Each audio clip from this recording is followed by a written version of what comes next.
Soluciones.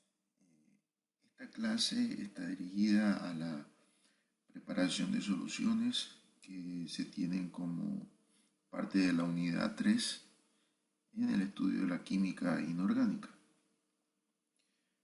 Se entiende como soluciones pues, a la preparación de,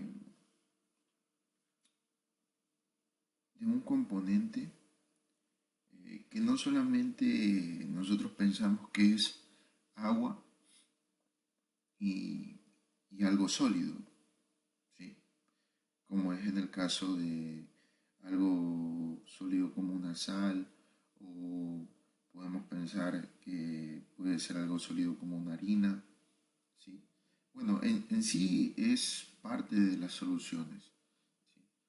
Pero la solución, nosotros podemos decir como definición que es una mezcla homogénea de dos o más sustancias eh, que tienen como composición dentro de límites, eh, tiene como composición dentro de sus límites a una parte que conocemos como soluto y a otra que conocemos como solvente. Como soluto, nosotros tenemos a la parte más pequeña y como solvente a la parte más grande. Ejemplo, como soluto nosotros podemos tener el azúcar, ¿sí? Y como solvente el agua. Nosotros podemos preparar una solución que tendría como nombre agua azucarada, es decir, azúcar en agua. Bien, bien. Como lo habíamos mencionado con anterioridad, ya el ejemplo de las soluciones, cómo están formadas, ¿no? Una parte líquida con una parte sólida, pero también las soluciones pueden estar formadas entre una parte sólida misma, es decir, un soluto sólido y un solvente sólido. Ejemplo, como soluto se puede tener sales de magnesio, ¿sí? O sales de zinc disueltas en un solvente como puede ser el almidón de maíz, ¿sí? Eh, para formar una sustancia polvorosa, que es como quizás el principio de lo que nosotros conocemos como talco, ¿sí? Pero dentro de la industria de los alimentos, la importancia que tiene la formación de estas soluciones eh, va mucho más allá de pensar de que esto solamente nos sirve para este estudio de la química inorgánica y química analítica. El estudio de las soluciones es muy importante ya que estas soluciones nos rodean y están presentes en los procesos químicos que ocurren en la naturaleza y que en nuestro organismo cumplen funciones primordiales para la vida. Se puede decir que además sin estas sustancias y su estudio no se hubiese desarrollado la industria, ¿sí? Como lo es, ni tampoco la medicina, ni quizás ninguna de las otras ciencias que hay en nuestro entorno. Y como les mencionaba, la importancia dentro de la agroindustria eh, es que nos permite preparar soluciones que nos van a servir para los diferentes procesos que nosotros tengamos que realizar en cualquiera de nuestras actividades, en actividades, por decir, de la producción, que tengan que ver con la producción, por decir, una solución, mencionábamos el ejemplo del azúcar con el agua, pues esta preparación de solución está reflejada, por decir, en la elaboración de un almíbar, que básicamente es azúcar y agua. El almíbar que se utiliza como líquido de gobierno, ¿sí? Para mantener frutas, ¿sí?, en conserva. Y así hay un sinnúmero de soluciones aplicables dentro de la agroindustria. Claro está que las soluciones que nosotros vamos a aplicar de momento en, en esta materia están relacionadas con la elaboración de soluciones eh, físicas y químicas, que es lo que vamos a observar, pero no deja de ser el fundamento de lo que ya se ha explicado, su importancia dentro de la agroindustria.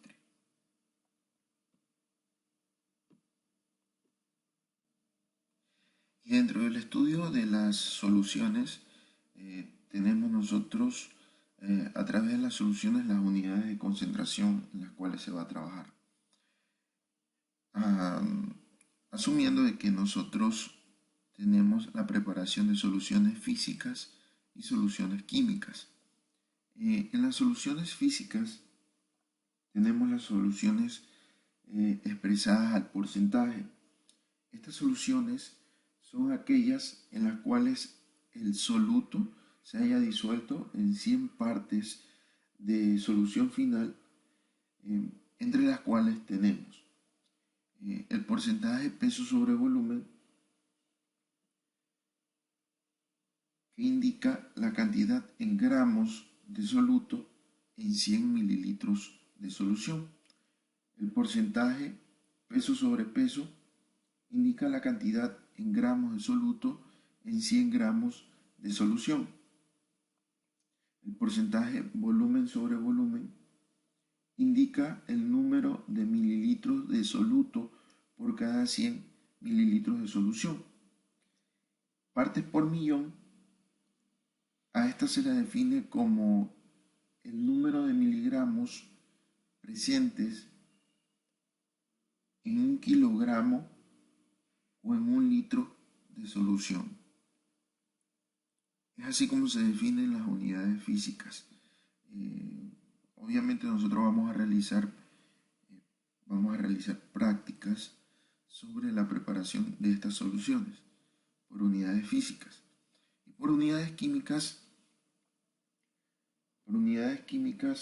nosotros tenemos las soluciones por unidad de molaridad, de molalidad, de normalidad y de fracción molar. De entre estas, las más importantes que nosotros vamos a estudiar y vamos a utilizar para elaborar soluciones, tenemos la molaridad y la normalidad. La molaridad y la normalidad. Las soluciones molares tienen como fin determinar su concentración como el número de moles de soluto disueltos en un litro de solución. Es decir, el número de moles del soluto estamos haciendo mención en cuanto al peso molecular del compuesto. ¿Sí? Para ello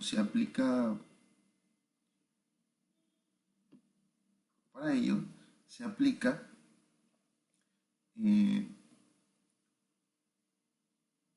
esta fórmula general donde menciona que M mayúscula representa la molaridad, va a ser igual al número de moles del soluto dividido por el volumen expresado en litro.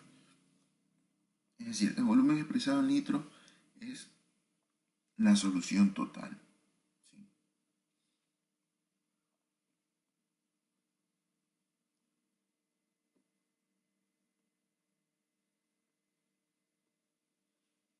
Para ello tenemos un ejemplo. Tenemos un ejemplo que dice, como es sabido, la molécula gramo o mol de una sustancia es la cantidad de peso expresada en gramos, igual al peso molecular de la sustancia misma. Por ejemplo, un mol de hidróxido de sodio con peso molecular de 40 corresponde a 40 gramos de hidróxido de sodio. Un mol de hidróxido de bario con peso molecular de 171 corresponde a 171 gramos de hidróxido de bario. Son estas las representaciones prácticas de cómo empezar con la elaboración de una sustancia de concentración molar. Por ejemplo, si se toma un mol de hidróxido de sodio, es decir, 40 gramos, y se añade agua hasta alcanzar el volumen de 1 litro, se obtiene una solución al 1 molar de hidróxido de sodio, indicada como hidróxido de sodio al 1 molar. Está claro que con los 40 gramos que se tomaría de peso del hidróxido de sodio, diluyéndolo en un volumen de 1 litro, nosotros obtenemos una concentración en 1 molar. Ya lo mencionaba en la fórmula general, donde dice que M mayúscula, molaridad, es igual al número de moles, es decir, con N minúscula, número de moles, sobre el volumen de la solución total expresada en litros. ¿Sí?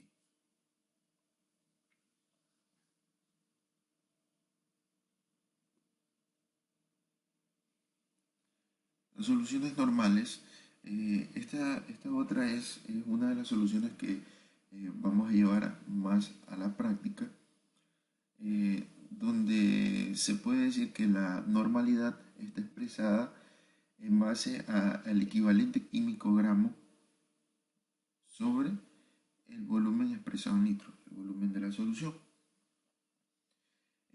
Este equivalente químico gramo está muy relacionado con el tipo de compuesto con el que nosotros trabajemos.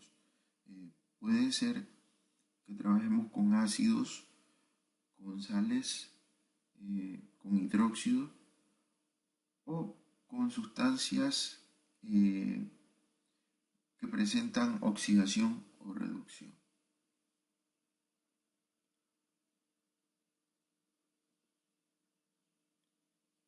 Para calcular el equivalente químico de dichas sustancias tenemos como regla lo siguiente. Cuando se necesita elaborar o preparar una solución de normalidad, ¿sí? Esto hay que tenerlo muy en claro. Cuando nosotros vamos a preparar soluciones de concentración normal, necesitamos sacar el equivalente químico gramo. Muchas veces se tiene como error de que se pide preparar una solución de concentración molar y terminan sacándole el equivalente químico gramo. El equivalente químico gramo es solamente para concentración normal, no molaridad. Eso hay que tenerlo claro. En el caso de que se trabajara con un ácido, el peso molecular de este, que sería en el caso del ácido sulfúrico, como vemos aquí, el ácido sulfúrico tiene un peso molecular de 98. Para calcular su equivalente químico gramo es dividir el peso molecular de este para el número de hidrógenos o de protones reemplazables, como tenemos aquí. Hidrógeno tiene 2 átomos, entonces se dividiría 98 para 2 y nos quedaría 49 gramos. En el caso de que se trabajara con un hidróxido, se divide el peso molecular 171 para el número de hidróxilos que tiene. En este caso, un dihidróxido de bario contiene 2 bases, 2 hidróxilos, entonces le vamos a dividir para 2, nos quedaría 85.5 gramos. En el caso de una sal, como en este ejemplo tenemos el cloruro de bario, aquí se divide el peso molecular del cloruro de bario, que es 208, se lo divide para eh, el número de oxidación de, de este metal, del bario. Pero en este caso, aquí no hay un subíndice debajo del bario que, por decir, tuviera, en el caso de un metal que tuviera un subíndice, se multiplicaría el número de oxidación del bario, que es 2, por el subíndice. Como tenemos aquí 2 por 1, entonces 2. Ese 2 es el que vamos a utilizar para la división. 208 dividido para 2 a 104 gramos. En el caso de una sustancia oxidante reductora, como lo es el permanganato de potasio, se calcula su peso molecular, que es 158, y se lo divide para el número de electrones que oxida o que reduce. En este caso, el permanganato de potasio eh, oxida 5 electrones porque dentro de una reacción, el permanganato de potasio, el manganeso, está trabajando eh, con +7 y en una reacción se reduce a +2. Entonces está perdiendo 5 electrones y esos 5 electrones son los que vamos a colocar aquí en esta división. 158 dividido por 5 a 31,6. Y de esa manera es como se calcula los equivalentes químicos gramos de cada uno de los compuestos en mención.